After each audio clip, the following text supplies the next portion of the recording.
هنطر خدني معاك. ممكن قبل ما اقول لك رايحين فين اسالك سؤالين؟ اتفضل. ايه اكتر مكان بتحب تاكل منه؟ حوضة دم. ده مكانه فين؟ الازاريطة. طب يلا بينا على هناك، وانت معزوم معانا على اكل النهارده. يلا بينا. اسمك ايه بقى؟ عزت ابو يوسف. وانا معاك شوري، وانت النهارده في برنامج انت البلوجر، عشان انت اللي هتقول لنا هناكل ايه ومنين. بس اديني قلبك خد قلبي.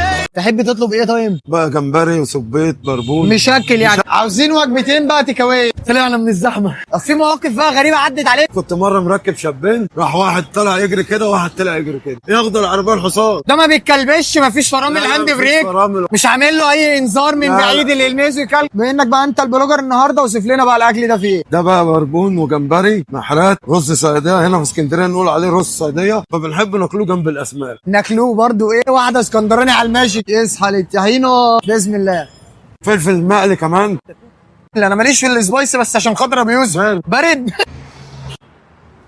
بارد ابو يوسف الله 10 ينور. على 10. 10 على 10. حساب الاكل 500 والحنطور 400. وبما ان ابو يوسف هيشوف الكومنتات يبقى قولوا له هو نجح بنسبه كام في الميه انه يبقى بلوجر. ايه الجمله اللي تحب تقولها لكل الناس؟ خلي بالك من امك وابوك واهلك واخواتك. واضح ان ابو يوسف بيوصل رساله ليوسف، خلي بالك يا يوسف. ايوه عشان دول اللي راحوا خلاص انتهت الدنيا. فاهمك والله، انا اكتر واحد هنا فاهمك. اعملوا فولو ولايك شير، وما تنسوش شوري مش بلوجر انت البلوجر. يا اسكندريه يا اجدع ناس، يا اجدع ناس.